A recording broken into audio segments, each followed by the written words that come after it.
Welcome to the Gramophone Classical Music Podcast. This week your host is me, Hattie Butterworth, the editor of Gramophone's sister title Opera Now magazine. I met soprano Fatma Said a few weeks ago in the Warner offices to chat about her new album Leader, My Soul with Friends, which is out now on Warner Classics.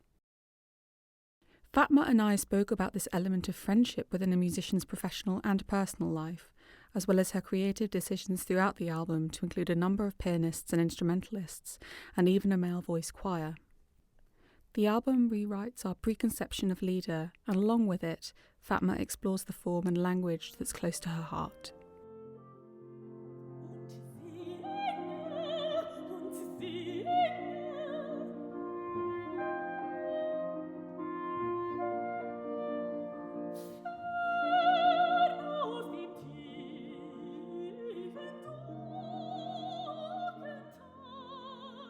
So today I'm joined on the Gramophone Podcast with Fatma Said, who is a soprano. And we're in the Warner offices in High Street, Kensington, because you are a Warner artist. How long have you been Warner?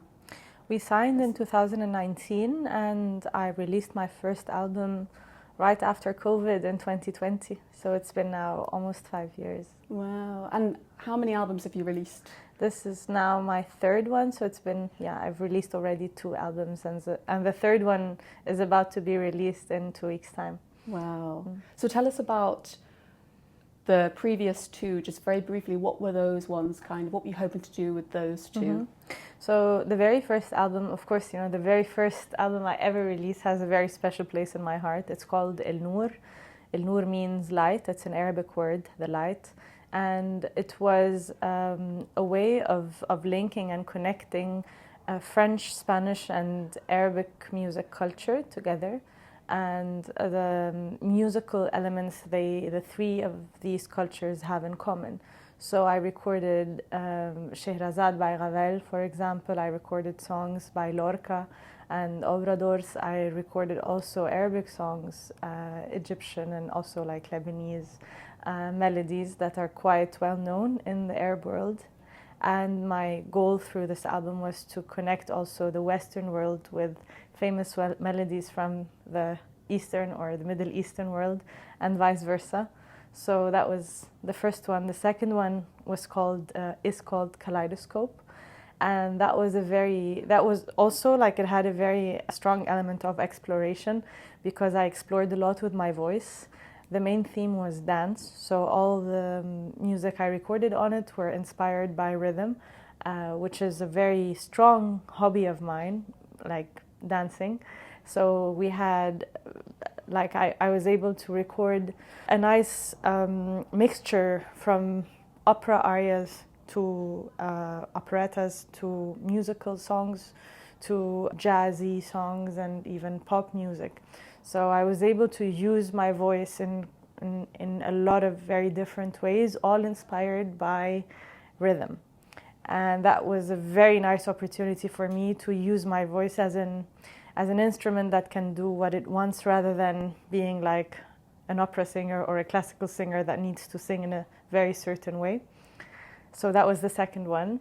And now your third album is called Leader, which I know in some people's heads can conjure up. I think a lot of people have a lot of preconceptions about maybe what Leader is or what it looks like, and often you imagine a recital that's quite maybe static, or obviously this is music that's incredibly beautiful, but it feels like you wanted to do something very different, or maybe even something that hadn't been done before with this. Can you tell us a bit about the way you've gone about this album and why you decided to use it? So, as I've just mentioned, the first 2 albums were rather unconventional. The Leader album is probably the most conventional and traditional thing I've ever recorded because it's just songs from a very specific era, 19th century music. I focused on 4 composers who are very well known in the Lieder art song world, which is Schumann, Schubert, Mendelssohn and Brahms. And it's a very predictable album, I would say, or if you hear the composers chosen and the title Lieder, you would have a very predictable feeling about what you would hear. However, my goal was to try to make it as varied as possible and try to really give Lida the uniqueness it actually has. Because Lida is also not only a piano and voice, which is what I mostly do, but what I learned in the past years is that Lida is chamber music, and chamber music can be done with several instruments. It can even be done with a chamber orchestra with many more members in the group. And it's all about making music together. So that was a very strong element in the album, to involve my very dear friends who share very strong and similar artistic values like I do towards chamber music, and make music together. And in all honesty, we didn't edit much. It felt like we were just rehearsing, and I feel that this album is full of imperfections in a way, but that's exactly how I want it to be, because Lida for me is something very real and something very honest. And something real and honest cannot be completely polished or perfect. It has its flaws, it has its imperfections, it has its downsides as well. And I just wanted my voice to be featured that way. I wanted the music making to be featured that way as well. So that was my ultimate goal out of this album, to make it become as, or when I recorded it, to be as truthful as possible, and to be able to bring that through only the music. Has sort of valuing imperfection been something that you've always had, or do you feel like as a younger singer there was more of a desire for perfection? I would say there was always the desire for perfection. I always wanted to be better. I loved competition, something I think I inherited from my father. I was a sportsman myself, so I loved sports. I loved this feeling of being better at something, working really hard at something, and am still never satisfied with any of my performances or any of my recordings, and I think that was more of my upbringing. However, music, unlike competition and sports and life, kind of taught me that one can work as hard as one wants to or can, but life always comes in the way. And I learned that this is also what makes an artist a real artist, in my opinion. And I'm not talking about myself here, I'm talking about the artists that I truly admire. If I listen to their recordings, I really don't have to see them. There's always this element of realness that doesn't make their singing perfect in a way. It's always a breath that's maybe not taken in the right place, or a sigh, or caesura that was done very spontaneously, or an emphasis on a very strange word suddenly, or there's a life parallel to anyone singing Lida, and I think that this life has a lot of impact on what comes on stage, and that's why I believe it's very important for a Lida artist, and I think for any artist, to actually have a life beside art, because we are humans before we were born singers, and it's that human part that makes us good artists. So if I only focus on competition and focusing on being better and focusing on just perfecting my voice more and more, and completely ignore my social life, my family life, my friends' life, my personal life, my me time, I don't think I can be able to stand on stage and actually have something to say. And not necessarily everything I say will be nice, because life is not perfect. I guess Lida is so much about the German language. And just briefly going back to your upbringing, you were brought up in Egypt, is that correct? But you went to a German school. Can you talk a bit about encountering the German language alongside Egyptian, and how you view the language itself, maybe?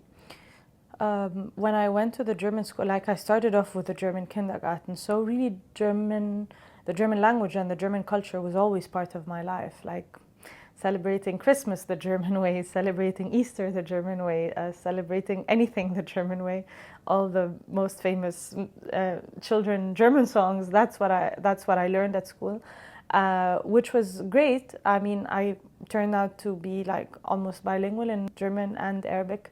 and also growing up in such a flat world where English was also very dominant in films and music. I also spoke very well English at school already. So I would say that back then when I was much younger, I wasn't familiar with Lieder when I was 8 or 9 years old. But the German language wasn't that easy either.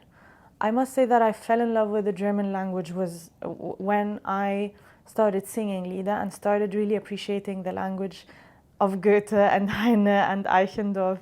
I found lots of beauty when I started learning the poems in the words. Many people would argue and say German is a very harsh language, and would say that if you just listen to two German people speaking in comparison to two Italians, Italian sounds much more beautiful.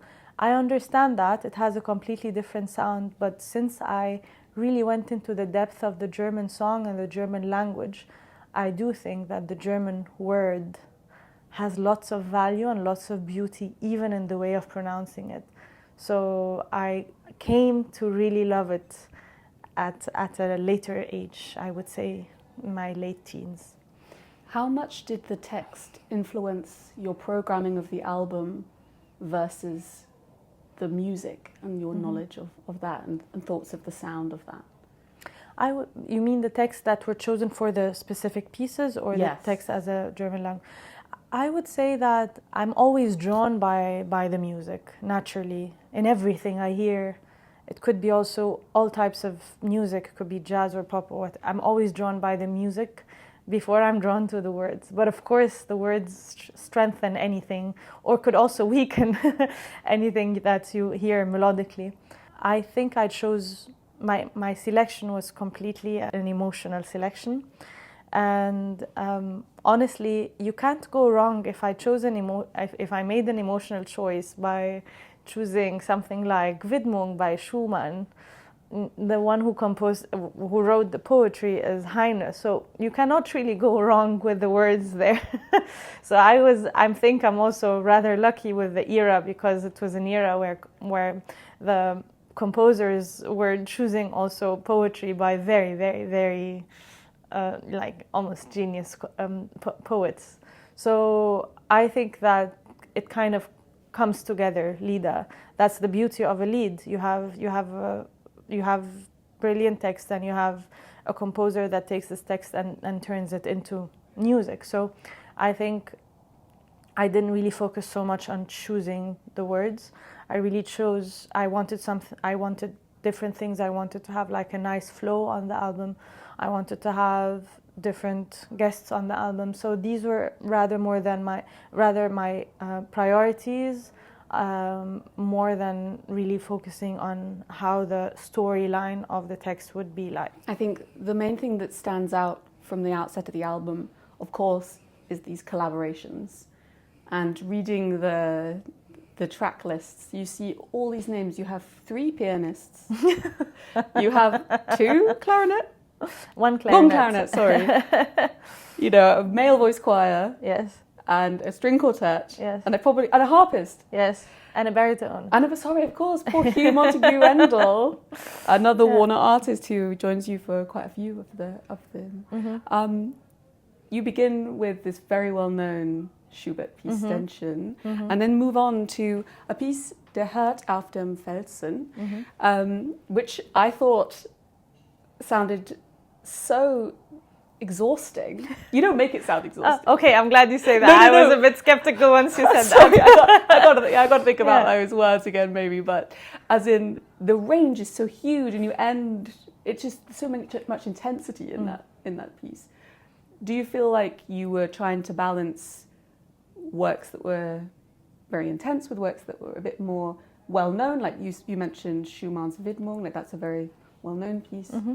Can you talk a bit about that, maybe? I didn't think about mixing it like that. I really wanted to have this trio on the album with Sabina Maya and Malcolm Martineau, because we have had several concerts together, and it's become our highlight in our concert, always doing this for the past years. And I enjoy it so much when we do it together. And for me, this is the meaning of doing art song or chamber music is when the three of us get on stage, everyone has a very, very high sensitivity for the other, and it's always different. So making music with these two teaches me a lot and brings me ultimate joy and fulfillment. So I was so happy when I asked them that they joined me on the album. And with this song particularly, you mentioned the word exhausting. It is exhausting really finishing it comfortably. Yeah. Because it's I always feel that for someone to sing it really well, and I'm not claiming that I still do it very well, I always find challenges in it until today. One has to have understood everything about singing technique, and it has lots of technical challenges because it puts you in all different situations of needing to really understand your voice very well and how it functions. It has the very pure legatos. It kills you in the passaggio areas. It has the coloraturas at the very end. It has this very lyric part in the middle that requires a completely different color. It has very low notes and it has quite high notes. So it has everything. And as the lead singer, one cannot get... Yeah, there are so many songs where it could completely depend on interpretation, pure interpretation, and where technicalities are not as challenging. But here, no, the words are very important, the music is very important, and being technically capable to sing this until the end is a very big challenge for any singer. Would you normally put this at the end of a half of a concert? No, end of a concert. At the end of a concert. Yes. I was thinking that because I was like, I wouldn't want to sing again after that. But then we move on to Mendelssohn, and then back to Schubert a bit. But Mendelssohn, which... Tell me about the way you've interpreted Mendelssohn, because this piece, Hexenlied, as well as being an absolute showstopper on the piano, Joseph Middleton is like... He's fantastic. Killing it. I'm like, whoa. Yeah. You have really thought about the way you deliver this as a singer. Can you talk a bit about your decision to be quite gutsy? Yes, I think I took a bit of a risk with the song because I wanted to make it very, very spoken. And of course, when you make classical music too spoken, it could compromise your throat and having like issues later on. However, I took a bit of a risk, trusting that I have a good technique and I can make it up eventually. So I feel the words are like Mendelssohn composed here on every note a syllable. We had a word on every note. So it is very pronounced, and I wanted very much to bring that out to the audience, and this is the way I feel it, and I didn't want to make it feel sung and put too much voice in it. I always imagined a witch who sings it actually to little children and just, pretend that everything is so scary and weird and odd and adventurous. And when I imagine that witch, I can't imagine her trying to show that she has a nice voice, or that I think she wanted to show that she has something very specific to say, and it's also very detailed what's being told in the three verses. I really wanted to tell the story, so it was a lot of fun recording something like that in comparison to Hirt auf dem Felsen, where it was really about the long lines. So I tried to use the way Mendelssohn has composed the song and try to bring it out in the recording. It had huge impact, but also really highlighted the strength and connection you have with Joe, who is a collaborator you've worked with. How long for now? I would say for the past almost 8 years now, maybe since 2017, the first time we worked together. And I must say, it's Joe and also everyone who joined me on this album. I wouldn't have performed like that without them. So the way Joe played and the way Joe also encouraged me to bring what I wanted to bring in this album, something I can only do with Joe. And what I did with Malcolm is something I can only do with Malcolm, because each one of them gives me a certain energy and gives me gives me hints and gives me signals during the recording that I react to, and they're all very individual and very personal. So it's really beautiful to see how unique a piece can become simply by working with someone who has, as I say, having similar values is so important. And then we can do what we want, and we agree to disagree on many things as well. Even when we listen to the recording, sometimes Joe loves something and I'm like completely in disagreement. So that's the beauty of working with people that I trust and have known for such a long time. How much do you feel it's about personality away from music as well, in terms of how you gel together? Mm-hmm. Does that have an impact, would you say, that you feel at one with them personally as well as musically?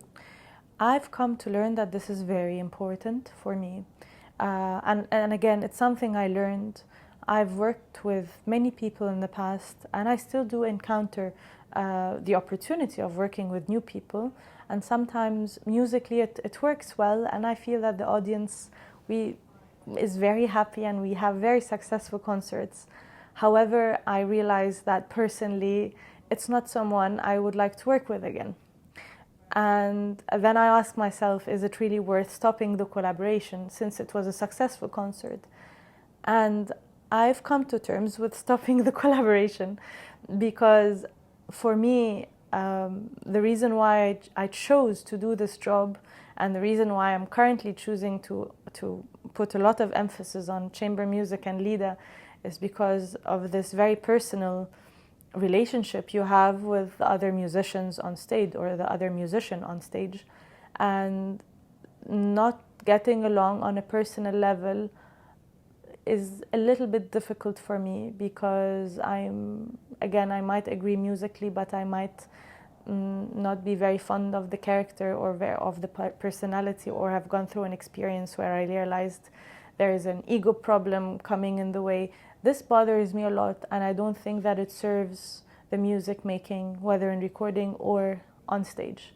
And I think that life is too short to spend on stage with people you don't get truly along with. And that's why I can happily claim and hope today that everyone I've chosen to make music with, especially on this album and generally in my life, are truly friends of mine. Of course, many of them I don't see as often as other artists. Many of them have families or we travel all the time, but I know that I can trust them, and I know that I love them dearly, and it's something that I value so much in my personal life. Du Schnür, leis aus der Tür und fliegen zum prächtigen Tanz. Ein schwarzer Bock, ein Besenstock, die Ofengabel der Wocken reißt uns geschwind wie Blitz und Wind durch sausende Lüfte zum Brocken, reißt uns geschwind wie Blitz und Wind durch sausende Lüfte zum Brocken. It's wonderful being honest to bring up that word ego as well, because I think often you can feel pressure, whether because somebody has a lot of clout or have had, a lot of interest. There's a temptation to put aside the personal, especially as a younger musician, I think, and go after collaborating with someone purely based on what you think they might be able to give you in terms of opportunity. But I think it says a lot about. I feel like this album brings out something unspoken in terms of connection and love that maybe you wouldn't have had if you hadn't had that connection with them personally.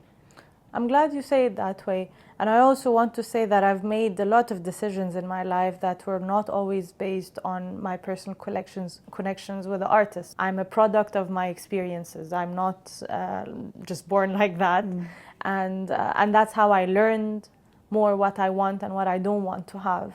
And I think as a young artist, I sometimes you're put in situations where you just want to prove yourself. You cannot think so much about that has to personally go well, or you have to be friends with that person, or there were sometimes things that I accepted based on how far it could get me or what an opportunity it could become if I do it. And I did it back then. But right now, I think I've reached a point in my life, after several experiences that I truly learned from, I don't need to prove anything anymore, and I just want to really listen to my heart and follow what my heart is truly telling me, whether with the people I'm working with or the music that I'm recording. I guess going back to the album, you, for the Brahms, made the decision to use a harp and bring on one of your friends to play with you. Is this something you've ever seen before, a harp is being used for Lieder? Yes. Okay. Maybe not so much. But I know my very dear friend Christiane Krag, she, for example, did the Vier letzte Lieder in concert with harp, which I thought was a brilliant idea. So with the same harpist I recorded with Annelien as well. So yes, it's not something extremely uncommon, and also Rolando Villazón works a lot with harp. Diana Damrau works a lot with harp, and they do French and Spanish songs, and so it's not like it's an instrument that's completely, out of question when it comes to collaborating with voice. However, I particularly wanted Brahms with the harp because I feel and felt that the songs I wanted to record for Brahms, they could very much fit into a harp arrangement. There are a lot of arpeggios that Brahms used in these songs, or most of them at least. And also there's this very special sound about the harp. There's something even more raw and more vulnerable. And again, since that was a very strong element of the album, I wanted to bring that out. There's certainly an element where it's almost tear-jerking in a way that goes beyond what the piano sound can do sometimes. Yeah. It's like, I think it was a really good choice for Brahms because you don't often hear this like really intensely beautiful music with that timbre, that colour. And I thought that, yeah, it gelled really well. Is this something you've played together in recital before? Never. Because I would love to come and like have this harp Brahms like washing over me. It would be an honor working with Annelien Lennertz on stage. I mean, it's I have come to know her also through Warner because she's also a Warner artist, and we had one rehearsal in Vienna, and we hit it off right away. I would say we really got along, and I could see how much she loved songs, and she was like, yeah, that's the type of music I could just play forever. And I was so happy to hear that. And she's also familiar with the German language, which makes a very big difference because she knew what I was talking about, and she knew what I was singing. And I think it was I didn't know her before. So this was also one of the friendships that were formed during the recording of the album. And we are still in touch today, Annelien and I would love for us to collaborate, and I hope she does too, but we definitely both had a lot of fun on this album. You can certainly hear it. And friendship, is it true that the sort of byline of your album is My Soul with Friends? Mm-hmm. Which I only spotted just before I walked in. But it certainly does feel like it's your nostalgia or your love of song poured outwards.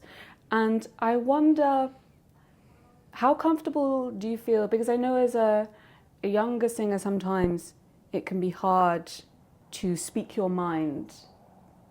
If you're collaborating with friends, it can often feel, where does the friendship end and the collaboration artistically begin? Mm-hmm.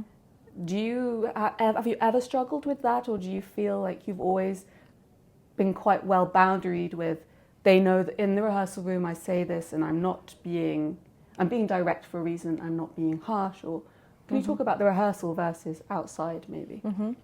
Well, that's again, the meaning of friendship is also not taking things personally when someone tells you something you don't necessarily want to hear. And I like to claim that I take criticism well from people I trust. In fact, I like it a lot as it pushes me to be better, as it teaches me to be a better artist and to work better, be an even better hard worker. So in rehearsals, I think if you ask anyone I work with, I'm always like, what do you think? What do you say? Like, do you like that? Do you like what I did here? And sometimes I'm not even sure of what I'm doing, so I would ask questions. Yeah, what do you think is meant with this sentence? What did Goethe here wanted to say? What did Schumann mean when he put this chord? And I'm quite curious, and it's amazing how knowledgeable people like Joe Middleton or Malcolm X, are they extremely knowledgeable, even with the German language. They know all the texts and so well, and they're very familiar with the poets. So it's so nice to have really nice, sometimes very intellectual discussions actually during the rehearsal period. And I am also like to have this relationship of like, even sometimes only in the piano where I'm not involved at all, I like to suggest to my pianist something that he or she could do differently, just a suggestion. And the thing is, it's so important that I know in my heart that if I make the suggestion, it would never be taken personally. Because this is when problems arise and when ego comes in the way of like, oh, no, she thinks she even knows how to do my job. Or now she thinks she knows Lida so well, or the song so well, that she's even, speaking up her mind and giving us ideas, and she's not letting us just do our creative. Not at all. I think it's all about discussion, and it's all about, hearing the other's opinions. And I'm not saying that that's exactly what's going to be done on stage, but the more we do of that, the more creative we can get on stage, because it gives us a lot of options to choose from. So I think it's highly important to have very open discussions during rehearsals. And many times we speak much more than we rehearse musically, because the music is there. I mean, if everyone does his job technically, I know the words and I know the music, the pianist knows how it's supposed to be played. That's kind of a given, but it's what are we going to do with it? So sometimes it's just a lot of talks, and then we go on stage. And I'm also not a fan of rehearsing singing at all. Like, I like to have my technical lessons with my teacher, but I don't rehearse, like I don't keep on repeating, and I like to leave a lot of imagination for the concert. I don't like to burn it all in a rehearsal. So the less I practice a song singing, the more exciting it is for me to do it on stage.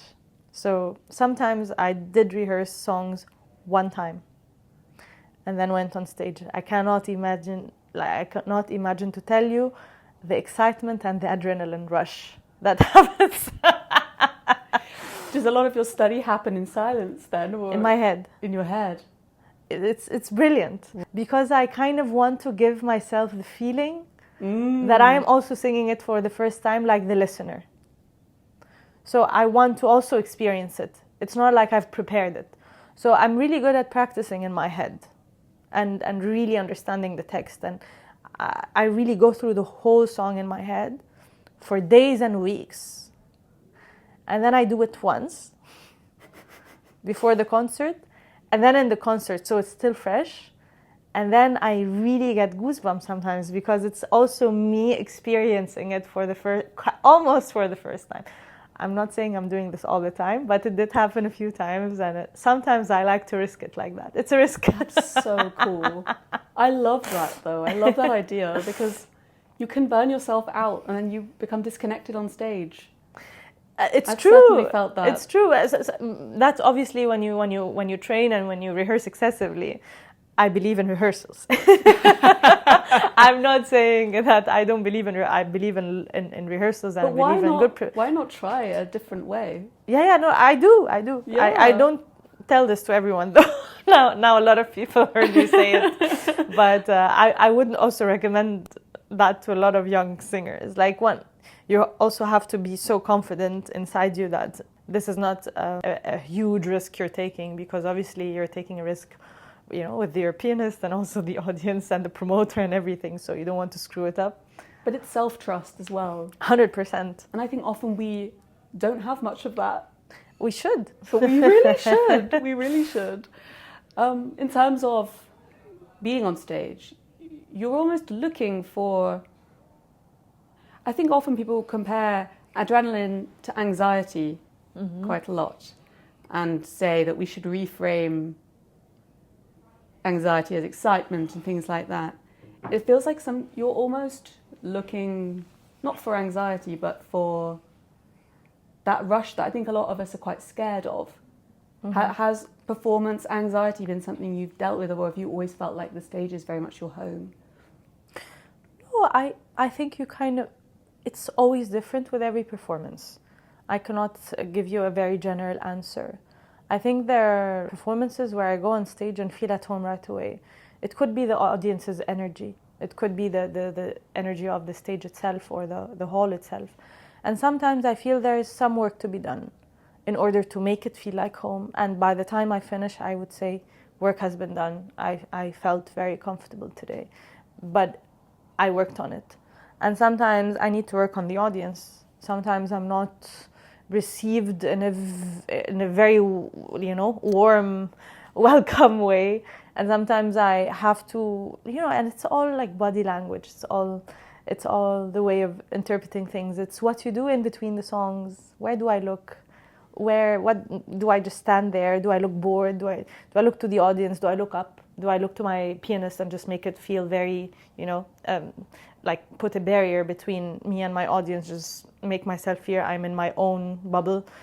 There are so many questions here on how one can behave even during a recital when I'm not singing. What about if the pianist has a very long intro or a long ending and I'm not singing? What do I do? And all of these moments I should use to create a link with an audience. I could use to create a link with an audience if I need that, if I feel that it's required. Or sometimes I'm just completely in my own world and I forget about everything. So it really depends on how the energy is like the moment I step on that stage. So I cannot really generalize an answer here. I think that's fair enough. It was an unfair question.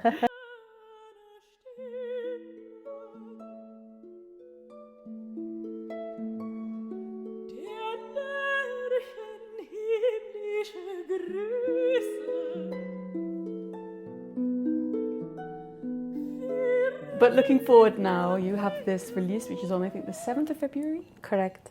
And then after that, can you tell us a bit about what your year looks like? Mm-hmm. So I'm so glad there is a lot of emphasis on chamber music also in the past months. And now I have, what do I have happening? I have really nice recitals happening. Also concerts with Joe Middleton and Malcolm Matthew, like really two pianists I truly enjoy working together on stage in concert. Again, I continue collaboration with Zabina Maya as well at Wigmore Hall. I continue to perform also in the Middle East, in my country, in Cairo, especially because I'm living in Europe most of the time, but I try to make it a point to at least be once a year in Egypt and do like a big gala concert, which I also have planned. And I just have a lot of focus on chamber music in the next months, I would say. I'm enjoying it more and more. And also, I've recently, not recently, I've already worked with him 2 years ago, a brilliant conductor, Giovanni Antonini, and his orchestra, Giardino Armonico. I've already worked with him for my Berlin Philharmonic debut a few months ago, and then we have a few concerts together, like Baroque concerts together in, I think, 25, 26 now.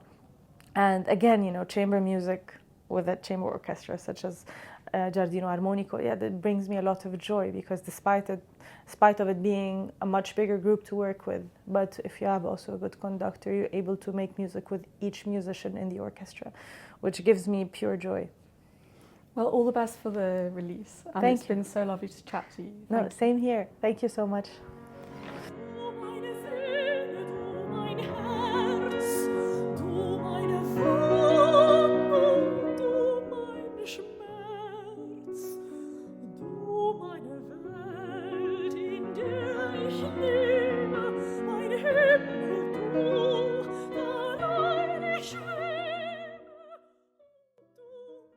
That was Schumann's Widmung with Fatma Said and Joseph Middleton on Warner Classics. I hope you've enjoyed this week's Gramophone podcast. Do check us out online and on social media, at Gramophone Magazine and at Opera Now Magazine. We look forward to seeing you again next week for another Gramophone podcast, where James Jolly interviews pianist Samson Soy.